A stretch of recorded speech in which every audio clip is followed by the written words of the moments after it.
existem vários estudos que comprovam isso, mais você reduz a criminalidade, você reduz o estranhamento, ainda mais no mundo comum hoje, né, assim, tão permeado de ódio entre os diferentes, né, quanto mais você permite que os diferentes convivam, mais você tem uma sociedade com chance de ser pacífica.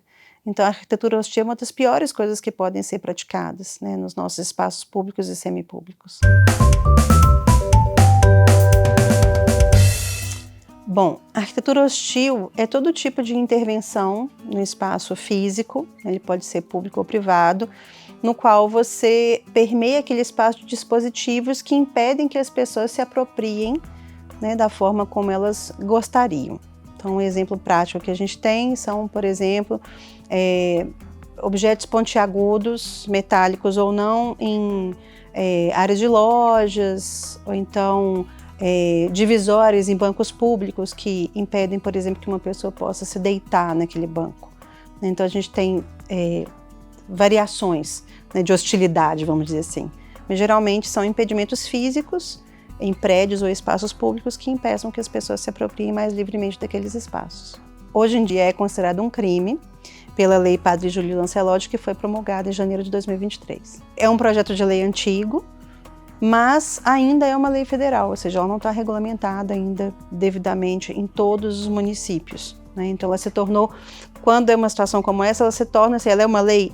Mas ela é mais uma diretriz federal. Hoje em dia, como é uma lei que ela está ainda na esfera federal, né, ela não foi regulamentada em todos os municípios, então no caso o melhor caminho seria procurar o Ministério Público, né? Porque se ela fosse uma legislação municipal, aí, nesse caso, ela seria de responsabilidade do município, inclusive a verificação dos dispositivos de arquitetura hostil teriam que ser feitos pelos fiscais de posturas municipais. Bom, a arquitetura hostil, primeiro que ela nasce geralmente nas sociedades que têm muita dificuldade de lidar com a diversidade. Essa diversidade ela pode ser uma diversidade cultural, diversidade socioeconômica, mas basicamente é você evitar que algumas pessoas, não todas, se apropriem de alguns espaços, né?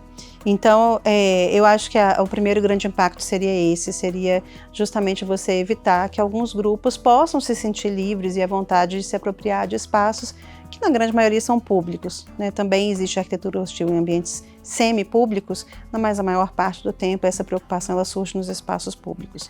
Então, quanto menos as pessoas se sentem à vontade de se apropriar dos espaços, que são de todos e de ninguém ao mesmo tempo, que é uma ótima definição do espaço público, né? Elas se sentem menos pertencentes às cidades, às dinâmicas.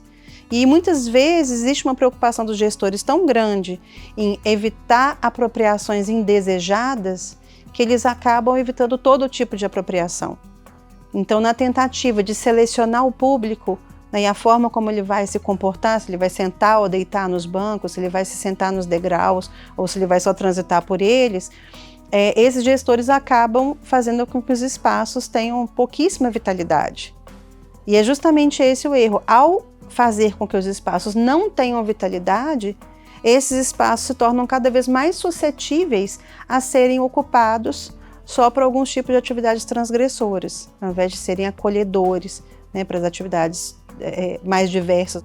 Eu acho que uma questão que deveria ser mais discutida é justamente essa, assim, pelos municípios, né, ao invés de ficarem se preocupando em segregar cada vez mais a população, né, com esse medo de vandalismo, medo do morador de rua, medo do tráfico de drogas se instalar nesses espaços, é compreender que justamente a cidade ela é de todos, né, ela tem, quanto menos hostil ela for à sua própria população, quanto mais amena, quanto mais amigável, né? Existem vários estudos que comprovam isso, mas você reduz a criminalidade, você reduz o estranhamento, ainda mais no mundo comum hoje, né? Assim, tão permeado de ódio entre os diferentes, né? Quanto mais você permite que os diferentes convivam, mais você tem uma sociedade com chance de ser pacífica. Então a arquitetura hostil é uma das piores coisas que podem ser praticadas, né, nos nossos espaços públicos e semipúblicos.